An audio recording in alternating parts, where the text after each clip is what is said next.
एक इंजीनियर साहब भी सुसाइड कर गए। हमारे गुरु मोहन भाई डेलकर जी को शहादत देनी पड़ी। जब भी दादरा नगर हवेली में प्रॉब्लम आई तो मुझे लगा कि दादरा नगर हवेली के लोगों के साथ खड़ा होना चाहिए। और जब भी दादरा नगर हवेली से फोन आया कि उमेश भाई यहाँ आना चाहिए और इनके साथ खड़ा होना चाहिए, तो मैंने अपना परम सौभाग्य समझा, मेरा कर्तव्य समझा और दादरा नगर हवेली की जनता के साथ खड़ा होना मैंने अपना सौभाग्य समझा। मैं इसलिए भी कर रहा हूं, तभी भी 2 सांसद थे, दमन दीव में भी सांसद हुआ करते थे और दादरा नगर हवेली में भी सांसद हुआ करते थे। तभी भी मोहन भाई डेलकर दादरा नगर हवेली के सांसद होने के बावजूद जब भी दमन दीव में हमारी लीडरशिप वीक हो जाती थी या हमारी लीडरशिप घुटने टेक देती थी, तब मोहन भाई डेलकर के पास हम आते थे और उनको कहते थे कि मोहन भाई ये प्रॉब्लम है। तो मोहन भाई बड़े भाई बनकर हमारे दमन दीव की समस्या के लिए लड़ते थे। आप सबको पता होगा 2004 में जब ये ब्रिज हादसा हुआ और मासूम बच्चे उस घटना के शिकार हुए, हमारी लीडरशिप प्रशासन के घुटने टेक कर बैठ गई। हमने मोहन भाई से बात की, मोहन भाई से रिक्वेस्ट की। मोहन भाई हमारे बच्चों के लिए पार्लियामेंट में अपनी छाती पे फोटो चिपका कर न्याय के लिए लड़ गए। उनके साथ पप्पू यादव जी भी थे। तो मोहन भाई ने तब जब भी हमें जरूरत थी तो मोहन भाई ने हमारा साथ दिया। अब हम मेरा भी कर्तव्य है कि दादरा नगर हवेली की जनता को जब भी जरूरत पड़ेगी तब मैं आपके साथ खड़ा हूं और ये विश्वास दिलाने आया हूं दादरा नगर हवेली की जनता को कि आप डरिएगा नहीं, घबराइएगा नहीं। आपका सांसद बड़े घुटने टेक के बैठ जाए, दमन दीव का सांसद भी आपका ही सांसद है।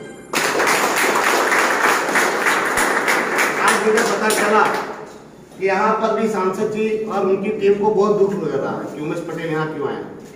तो उनको पूछना चाहता हूं, जब मोहन भाई की शहादत हुई थी तभी भी तो उमेश पटेल आया था, तभी भी तो उनको जिताने के लिए भी तो उमेश पटेल आया था।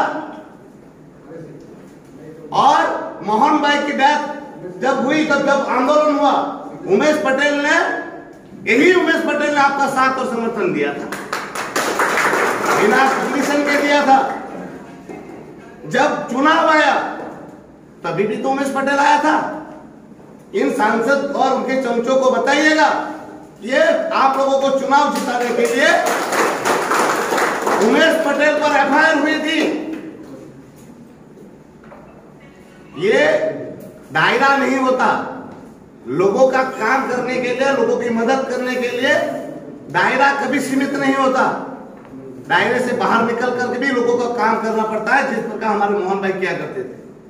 और उनको मैं कहना चाहता हूं, आप लोगों ने लाज हया शर्म सब छोड़कर मरे हुए मोहन भाई की शहादत का आप लोगों ने जिस तरह से मजाक बनाया और आप लोग घुटने टेक कर बैठ गए अपनी सत्ता, सिर्फ सत्ता की लालसा के लिए और अपना सब कुछ बचाने के लिए, जनभावना तक का आपने ख्याल नहीं किया। मैं आज राजनीति करने बिल्कुल नहीं आया था। मोहन भाई की आत्मा को श्रद्धांजलि तभी मिलेगी जब उनके दोषियों को सजा मिलेगी। यहाँ के सांसद जी को और उनके चमचों को मैं कहना चाहता हूं कि आप में थोड़ी सी भी शर्म बची हो और आप में थोड़े सी भी एथिक्स हो तो मोहन भाई के हत्याराओं को सजा दिलाने का काम करें पार्लियामेंट में। मैं तो लड़ने ही वाला हूं। मैंने मेरे चुनाव में भी कहा था, मेरे दमन के चुनाव में भी कहा था, आखिरी दिन भी कहा था और आज भी कह रहा हूं, मोहन भाई को न्याय मिलकर रहेगा और मैं दिला कर रहूंगा।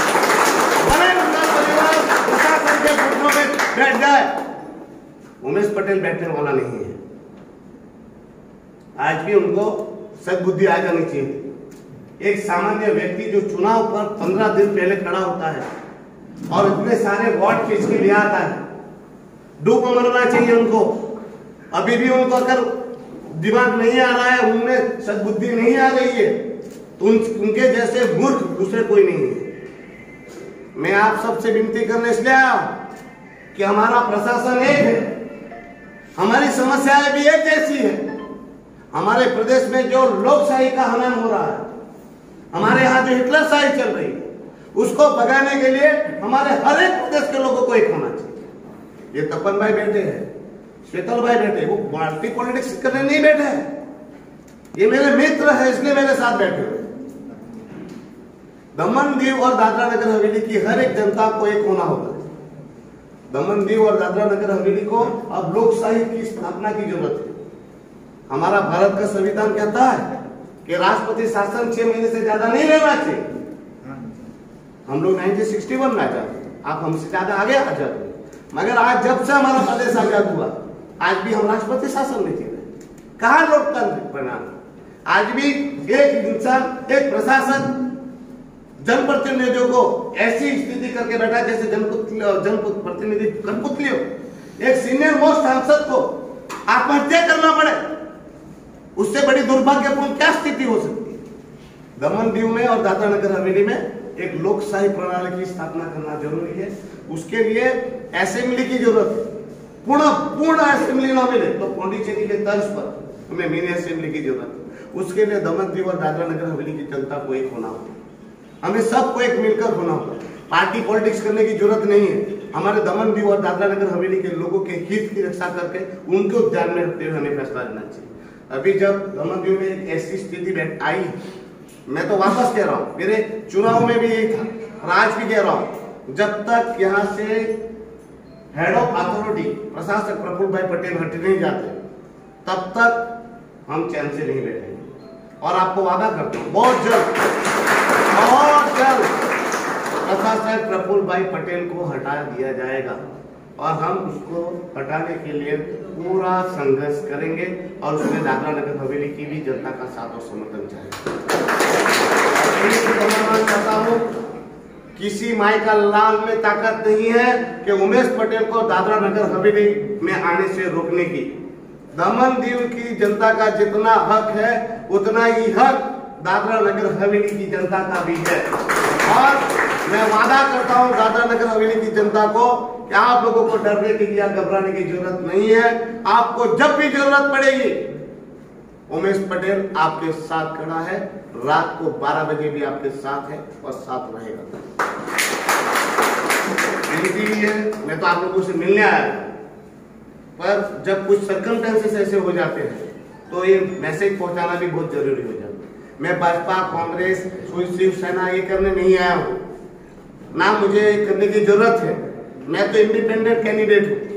मैंने सेंटर में भी कहा उसको ही मैं मदद करूंगा जो हमारे प्रदेश की हित की बात करे, जो यहाँ से तानाशाह को हटाए, लोकतांत्रिक प्रणाली लाए और हमारे जो एजेंडे है उसको पूरा करे।